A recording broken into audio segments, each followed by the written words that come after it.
अस्सलाम वालेकुम नाज़रीन, नदीम बसरा एक नया व्लॉग और उसकी नई एपिसोड के साथ आपकी खिदमत में दोबारा हाज़िर है। नाज़रीन, आज हम आपको बताएँगे कि पीटीआई की सिविल नाफरमानी की तहरीक और 26 नवंबर का कफ़न पोश इनकलाब शलवार कमीज़ में कैसे तब्दील हुआ।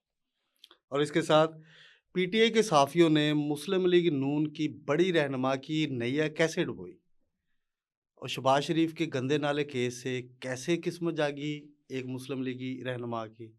और सान्या हुआ था आर्मी पब्लिक स्कूल, उसके बारे में बताएँगे। हॉटस्पॉट हमारा डिजिटल प्लेटफ़ॉर्म है। आपसे गुज़ारिश है कि इसको सब्सक्राइब करें और बेल आइकॉन के बटन को दबाएँ ताकि नए आने वाली वीडियोज़ आपको मिलती रहें। शुरू करते हैं जी पीटीआई की सिविल नाफरमानी की तहरीक। वो डेडलाइन तो गुज़र चुकी है। इमरान खान साहब ने कहा था कि हम सिविल नाफरमानी की तहरीक 14 से शुरू करेंगे, 15 से शुरू करेंगे, 16 से गुज़रेंगे, वो भी गुज़र चुकी है। अब क्योंकि उनके अपने ही कारकुनान जो है वो ये कह रहे हैं कि अभी इस तहरीक के बारे में कोई हतमी राय या हतमी फ़ैसला नहीं हुआ। अली मीन गंडापुर वो भी ये कह रहे हैं कि ये इस सिविल नाफरमानी की तहरीक की जो कॉल थी वो इमरान खान साहब ने दी थी। वही बताएँगे ये कब शुरू होनी है और कब तक जारी रहेगी, इसके पैराग्राफ्स क्या होंगे? उन्होंने भी इस पे फ़िलहाल कोई वाज़िया मौक़िफ़ नहीं इख्तियार किया कि हम कल से शुरू करेंगे, परसों से शुरू करेंगे। पीटीआई के साथ जो रहनुमा है एक और मोहम्मद अली साहब और उनका भी ये कहना है कि हमें तो फ़िलहाल अभी इस किस्म की कोई तहरीक का कोई ऑर्डर नहीं है कि ये कब शुरू होगी। देखिए बात ये है कि सिविल नाफ़रमानी की तहरीक इमरान खां अब क्यों उस पे ख़ामोश हो गए हैं।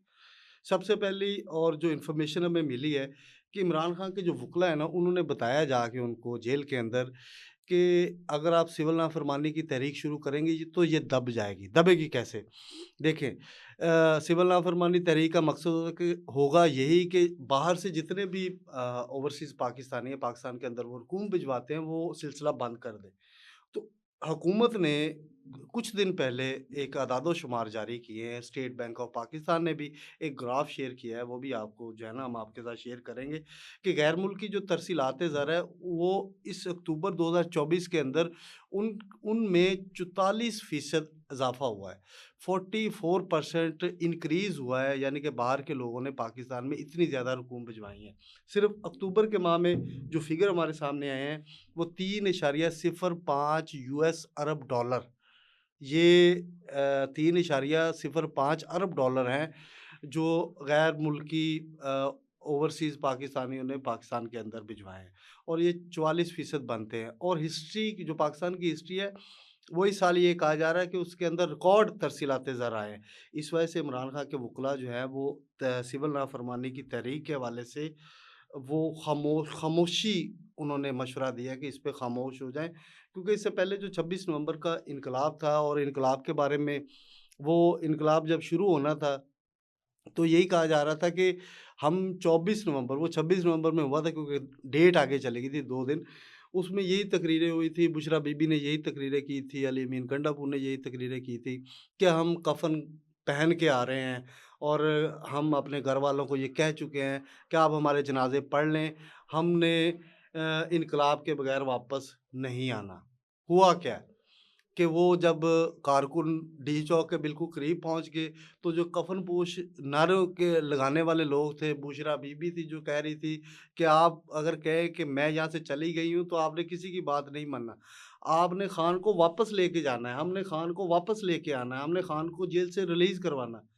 सारी दुनिया ने सीसीटीवी फुटेज देख ली कि जनाब वो जो कफ़न-पोश इनकलाब था, उसके रहनुमा गाड़ी में बैठ के फ़रार हो गए।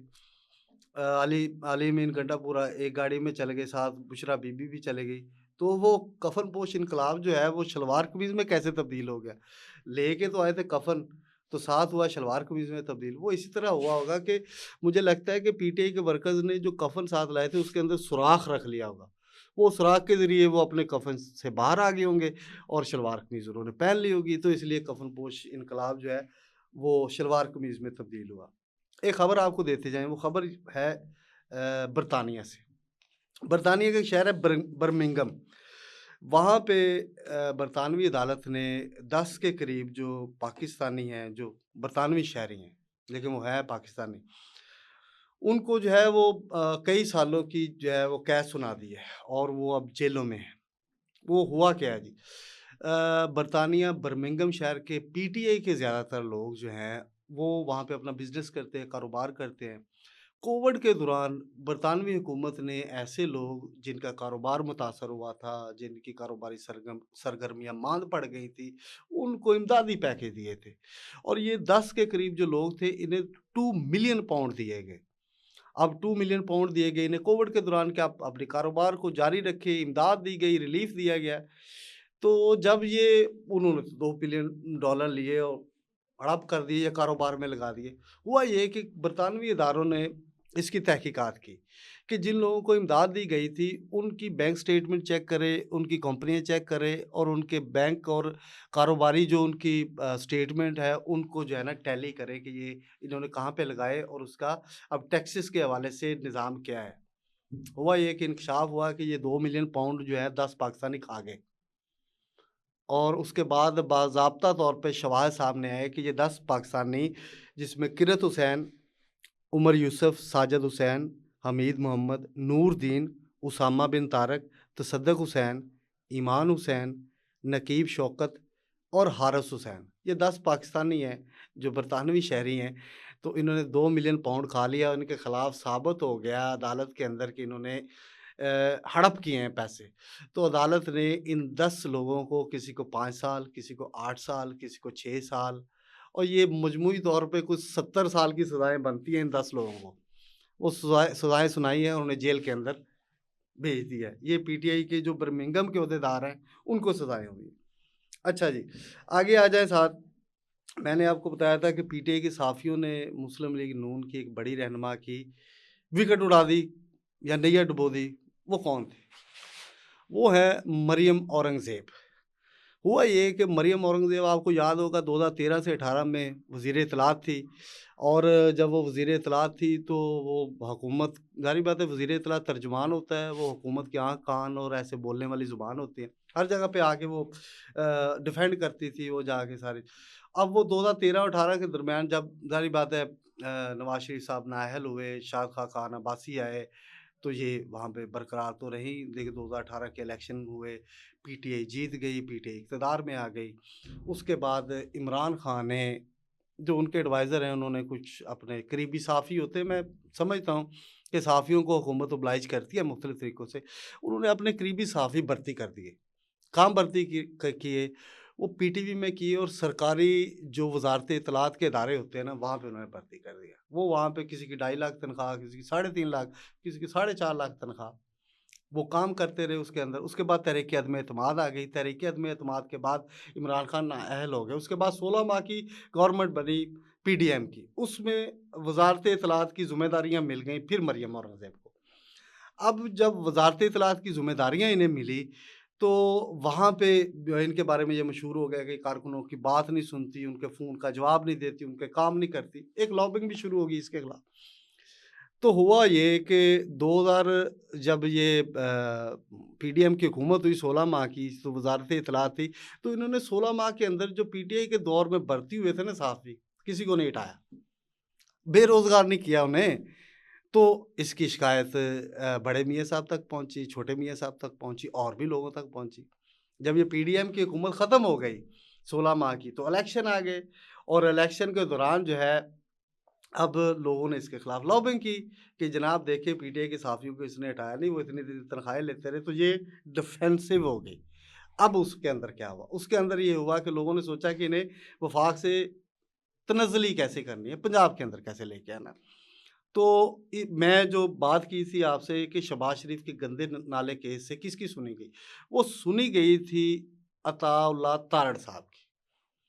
मरियम नवाज़ के ख़िलाफ़ लॉबिंग की कुछ लोगों ने कि इसकी बेहतरीन रिप्लेसमेंट है अताउल्लाह तारड़, क्योंकि इसने पीटीआई के सहाफ़ियों को उनकी रोज़गार से बाहर नहीं किया था। तो ये साइडलाइन होगी। अब अता तारड़ साहब वो क्योंकि पेश होते रहे, जब शहबाज शरीफ 13 से 18 तक वज़ीर आला थे, तो वो उन सरकारी अफ़सर भी थे। बाद में उन्होंने रिज़ाइन किया, वो उनके तर्जुमान के तौर पे आ गए। बुनियादी तौर पे वो वकील हैं। वो जब शहबाज शरीफ की गवर्नमेंट ख़त्म हुई और पीटीआई की गवर्नमेंट आई, तो उसमें जो है शहबाज शरीफ के खिलाफ केसेस बन गए, मुख्तलिफ़ केसेस, और एहतसाब अदालत में शहबाज शरीफ पेश होते रहे। तो शहबाज शरीफ की वकला की टीम को लीड करते थे अता तारड़, और उसके अंदर जो एहतसाब अदालत में जो केसेस हुए, उसके उसमें साफ पानी केस भी था। एक उसमें रमज़ान शुगर मिल का केस था। रमज़ान शुगर मिल, हमज़ा शहबाज शरीफ उसके ओनर हैं।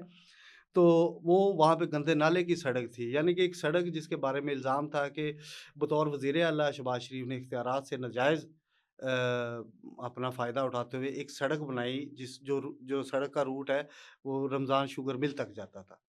तो इस सारे केसेस में पेश होते रहे वज़ीर आला के साबिक़ वज़ीर आला के वकील जो थे अता तारड़। अता तारड़ जब इस केसों में पेश होते रहे तो उसकी टीम साथ-साथ काम करती रही। उसके बाद अता तारड़ को डिप्टी सेक्रेटरी इत्तलात भी बनाया गया और इस दौरान जब आपको याद होगा कि मरकज़ी ओहदे बाँटे जा रहे थे और शहबाज शरीफ को पंजाब का अपने मुस्लिम लीग नून का सदर बनाया जा रहा था, तो नवाज़ शरीफ ने ये ओहदे डिप्टी सेक्रेटरी इत्तलात भी इनको दिए अताउल्लाह तारड़ को। तो अताउल्लाह तारड़ की किस्मत जागी शहबाज शरीफ के गंदे नाले केस में, क्योंकि वो वकला टीम को लीड करते थे।